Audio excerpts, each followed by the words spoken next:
O Senhor esteja convosco.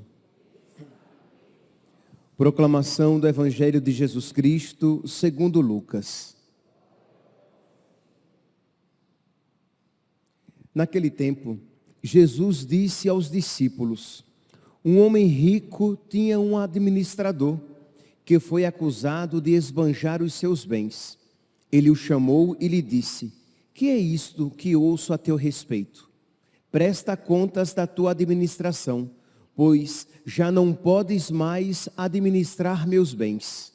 O administrador então começou a refletir: o Senhor vai me tirar a administração. Que vou fazer? Para cavar? Não tenho forças. De mendigar? Tenho vergonha. Já sei o que vou fazer, para que alguém me receba em sua casa quando eu for afastado da administração. Então ele chamou cada um dos que estavam devendo ao seu patrão e perguntou ao primeiro: quanto deves ao meu patrão? Ele respondeu: 100 barris de óleo. O administrador disse: pega a tua conta, senta-te depressa e escreve 50. Depois ele perguntou ao outro: e tu, quanto deves? Ele respondeu: 100 medidas de trigo. O administrador disse: pega a tua conta e escreve 80.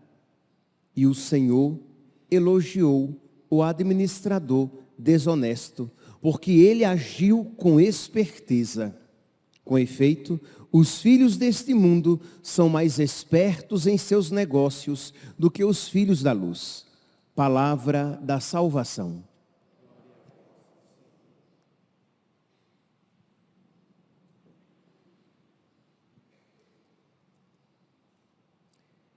Caríssimos irmãos e irmãs, a primeira leitura de hoje, retirada da carta aos Filipenses, nos apresenta São Paulo preso. São Paulo está preso e escrevendo para a comunidade de Filipos, que começou a desanimar na fé. A comunidade de Filipos é a comunidade preferida de São Paulo. Foi a única comunidade de quem ele aceitou receber ajuda. De todas as outras, ele disse: não, entendeu? Eu prego o Evangelho pelo Evangelho, não quero. Preferiu evitar para que não o acusassem de interesseiro. Mas da comunidade de Filipos ele aceitou. Ele tinha um carinho especial pela comunidade de Filipos. Pois bem, mas exatamente esta comunidade que começa a esfriar na fé. As dificuldades começaram a aparecer, as propostas mundanas se tornaram mais eloquentes, mais desejáveis, não recusáveis. Porque quando a gente abandona ou esfria na vida de oração, a nossa ligação com Jesus fica comprometida, porque os pecados se tornam irresistíveis e a coerência de vida, os mandamentos de Deus se tornam pesados por demais. O preço a ser pago fica muito alto. A experiência que nós temos é como fosse muito exigente. A vontade de Deus fosse muito exigente. Fosse muito difícil viver o Evangelho. Porque você abandonou a vida de oração. Então, a sua alma fica fraca. A sua aderência, a Cristo se tornou leve. Você com facilidade se sente tentado a abandonar o Senhor. E isso começou a acontecer com os cristãos de Filipos. Eles, porque se afastaram espiritualmente de Cristo, porque eles se afastaram da palavra de Cristo, eles começaram então como é que diz aqui São Paulo, começaram a se comportar como inimigos da cruz. Eles não queriam o sofrimento. Foge da dor, busca o prazer. Fuja de tudo aquilo que for muito exigente e busque tudo aquilo que for fácil, gostoso, prazeroso, que me conceda uma compensação imediata, uma recompensa prazerosa. É assim que se comporta o homem carnal. Ele pode até começar por buscar compensações imediatas lícitas, mas vai terminar por buscar compensações imediatas ilícitas também, pecaminosas. Porque o homem carnal, quando ele começa ladeira abaixo, ele vai até o fundo. Pois bem, então São Paulo fala para esses cristãos que eles que outrora começaram bem, generosos, amigos de São Paulo, porque amigo de Cristo, eles agora se comportam como inimigos da cruz. O fim deles é a perdição. Se eles continuarem assim, qual será o fim? Qual será o final deles? A perdição. Porque qual tem sido a finalidade da vida deles? As coisas perdidas. Então o fim deles, a perdição. O Deus deles, o estômago, isto é, aquilo que dá prazer. Estômago aqui como o sinal, assim como o estômago está para a comida, porque nela encontra sustento e prazer. Quando você tem como Deus o estômago, a imagem é esta, isto é, você busca naquilo que lhe dá sustento, não Deus, que é o alimento, o meu alimento é fazer a vontade do Pai. Não, o seu alimento, aquilo que o sustenta, é o que dá prazer. Busque o prazer, fuja da dor. Busque o prazer, fuja da dor. Busque o prazer, fuja da dor, diz o diabo. Pois bem, o fim deles é o estômago. A glória deles está no que é vergonhoso, não em Deus, para a maior glória de Deus. Não, a glória deles está no pecado, porque tomaram como princípio de vida fugir da dor, buscar o prazer, e só pensam nas coisas terrenas, isto é, nas coisas imanentes, nas coisas que passam. Por mais que digam que creem, tornaram-se ateus práticos, porque procuram simplesmente aquilo que podem ver e tocar. Então, só pensam nas coisas terrenas, mas diz São Paulo, nós somos cidadãos do céu. Nós precisamos às vezes com violência nos recordar desta realidade. Nós somos cidadãos do céu. Mas o que é que aconteceu com esses cristãos de Filipos?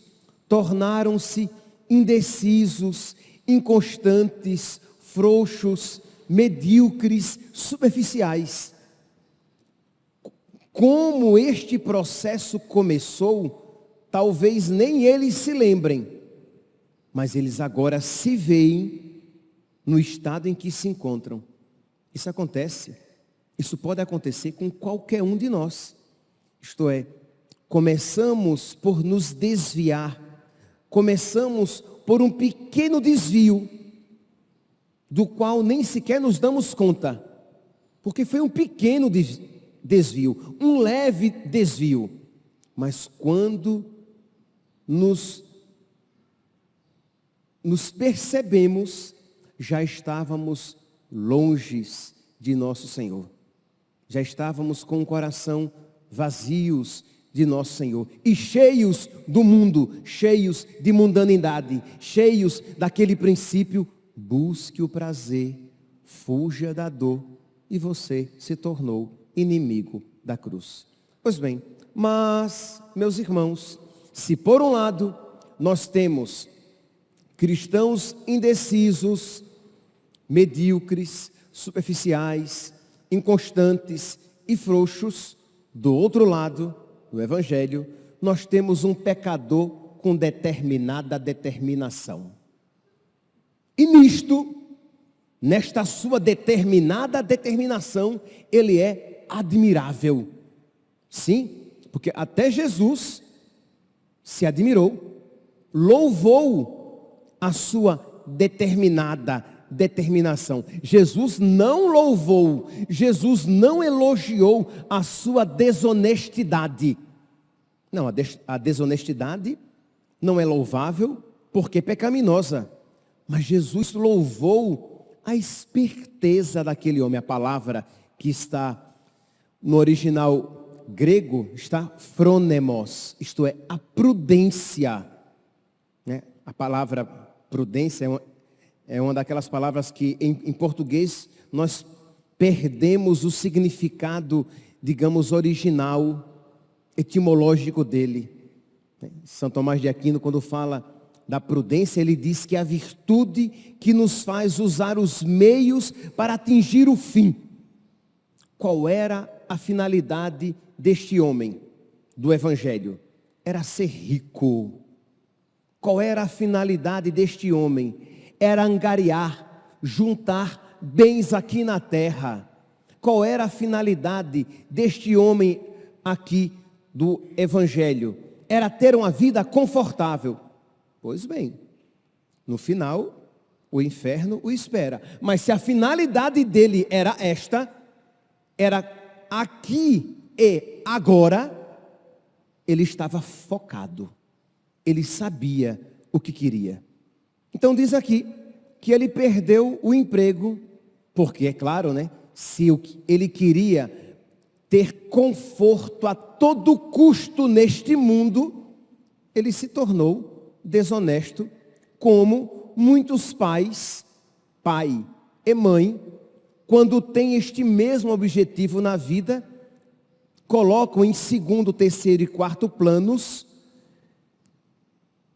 a sua vida familiar, o seu amor marital, o seu amor esponsal, os seus filhos, porque o objetivo é ganhar dinheiro, o objetivo é progredir na vida, o objetivo é ter uma conta bancária poupuda, o objetivo é ter dinheiro para viajar. Então que se dane a família, que se dane a saúde, que se danem os meus filhos. O que eu quero é ter dinheiro. Estou dizendo isso porque é muito fácil ver a feiura deste administrador infiel, mas é isso que muitas vezes muitos pais e mães, que inclusive vêm à igreja, fazem quando privilegiam o seu trabalho e a sua vida financeira em detrimento da família. Eu quero poucos filhos e tê-los-ei bem lá para o futuro, porque agora eu preciso trabalhar e juntar dinheiro. Então cuidado com a finalidade da sua vida. Pois bem, então ele queria isso. Este administrador infiel, ele foi demitido porque foi descoberto na sua infidelidade. E interessante aqui, é admirável, ele não ficou chorando as pitangas. Eu perdi o emprego, meu Deus, a minha vida é triste, a vida é injusta, como a vida é difícil, eu vou pular da ponte, eu não aguento mais. Nada. Foco. O que é que eu vou fazer para manter o meu estilo de vida? O que é que eu vou fazer para manter o conforto na minha vida? Não era este o seu foco? Pois bem, chamou um. Você deve quanto? Eu devo 100 barris. Escreve aí 50. Você deve quanto? Eu devo 80. Escreve aí 60. Não sei nem aqui os números. Mas ele foi diminuindo para ganhar a amizade daqueles que deviam ao seu patrão, dando-lhes outras notas promissórias, para que, quando ele fosse demitido, ele fosse acolhido por eles, fosse ajudado por eles naquela sua trama desonesta. E Jesus olha aquela atitude e pensa: como seria bom se os filhos da luz fossem tão focados e determinados nos seus negócios espirituais, claro, de maneira honesta, né? Porque se somos focados para a glória de Deus, sempre de maneira honesta, da mesma maneira que este administrador infiel é focado, determinado nos seus negócios. Meus irmãos, nós precisamos pedir a Deus que nos conceda esta determinação, este foco, para que nós tenhamos sempre a sabedoria necessária, a luz necessária para transformar até as situações mais difíceis da nossa vida num caminho para Deus. São Paulo, cheio da sabedoria de Deus, experimentava isso. Por isso disse: tudo concorre para o bem dos que amam a Deus. Tudo concorre para a glória de Deus.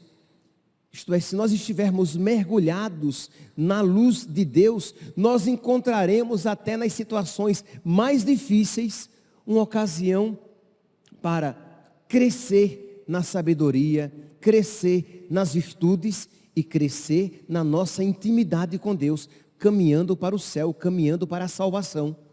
Mas se nós estivermos sem foco, ou estivermos divididos nos nossos objetivos, nós iremos nos perder. Qual foi aqui o motivo do elogio de Jesus para este administrador infiel? Ele tinha um coração inteiro naquele objetivo mau.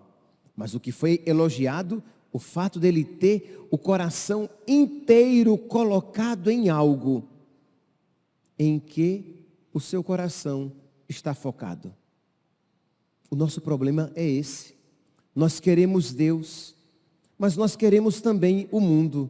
Nós queremos o céu, mas nós queremos também os prazeres e falsos prazeres que esse mundo pode oferecer. E aí, é claro, com o coração dividido, nós nos tornamos vulneráveis, presas fáceis do inimigo. Então precisamos pedir a Deus que Ele coloque no nosso coração aquele foco necessário, de modo que nós possamos viver aquilo que Jesus Cristo disse: buscar em primeiro lugar, principalmente, o reino dos céus, e o resto vos será dado. Mas primeiramente o reino dos céus. Jesus Cristo, quando veio a este mundo, veio focado. O meu alimento é fazer a vontade do Pai. Eu vim para fazer a vontade daquele que me enviou. Eis que venho fazer com prazer a vossa vontade, Senhor. Percebe aqui um coração reto, um coração determinado. E é este coração que nós pedimos quando ouvimos a sua palavra.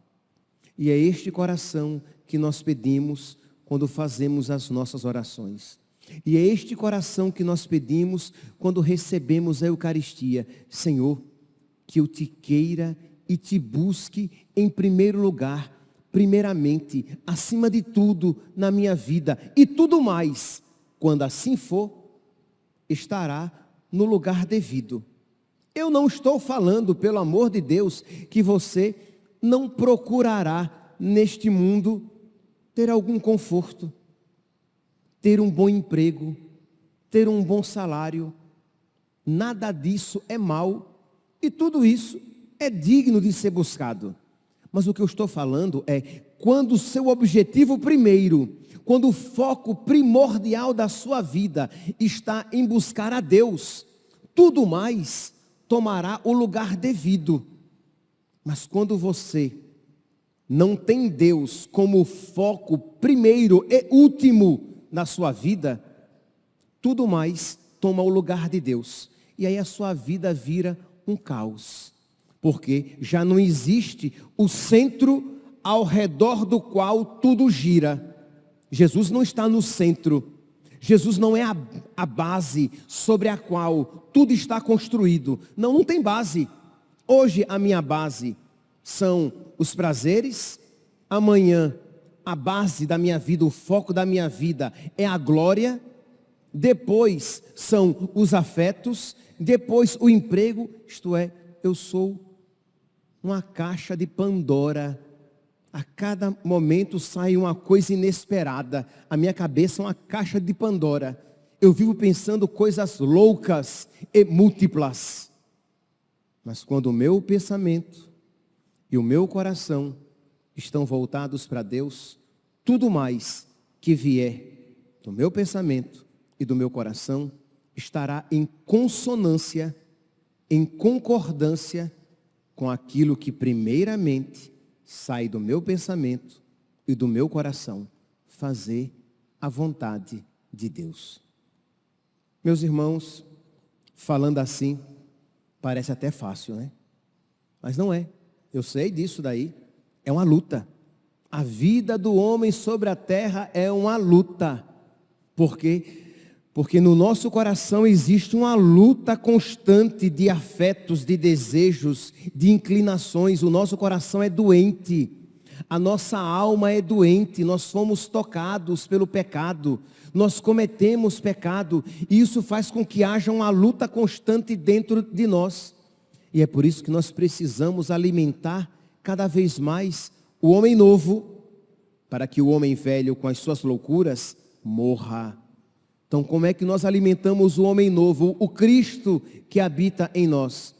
Na vida de oração, na frequência dos sacramentos, na confissão, na Eucaristia, por excelência, na escuta orante, na leitura orante da palavra de Deus, na prática das virtudes, no exercício da fé, no exercício da caridade, que reforçarão, o exercício da fé e da caridade, reforçarão e aumentarão a sua esperança, a esperança na glória futura, a esperança de habitar naquela cidade, na Jerusalém celeste, da qual somos cidadãos.